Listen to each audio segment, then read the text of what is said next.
This is Mike Stewart. When the Bond phenomenon, I like saying that, Bond phenomenon, began in the early 60s, as always, when something is hugely successful, just like they did it with Indiana Jones. They made knockoff movies, knockoff TV series, similar stuff.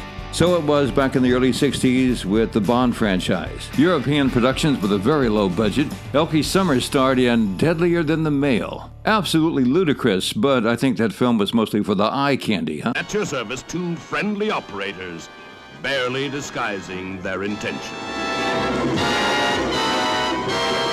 British actor Richard Johnson does a passable, mind you, passable Bond stereotype. Richard Johnson has that double-fisted, sophisticated private eye, bulldog Drummond. On the American side, of course, we had James Coburn, R. Man Flint, in like Flint. Hope you didn't take these serious. This was not a competition.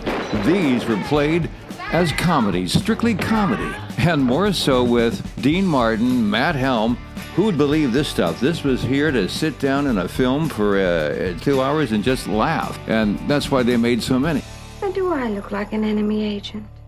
I don't know. I haven't seen all the latest models yet. Television side of things, we had The Man from U.N.C.L.E., then The Girl from U.N.C.L.E., Stephanie Powers, and Honey West with Anne Francis. There's more, but they're all pretty forgettable.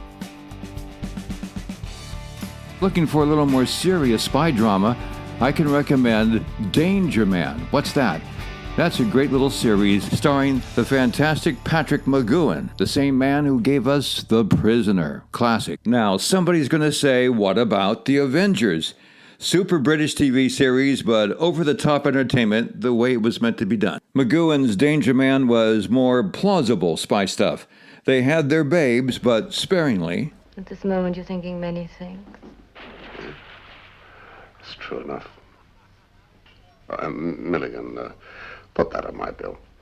No, I'll pay for it. If you insist. The series was based more on realities of the situation. McGoohan, knowledgeable, erudite, and a good mixer, which is how most spy stuff really works anyway. The TV episodes worked on wit, practical plots, some gadgets, but minimal use.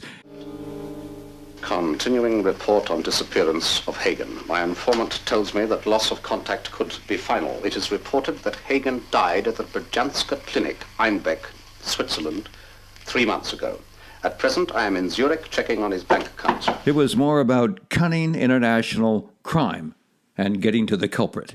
You deny any knowledge of microdots. I don't know what you're talking about. Then I'll tell you.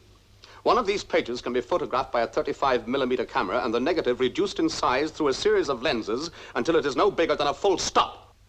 Come on, let's go over that last bit again. Who founded Southminster School? Oddly enough, Sir William Southminster.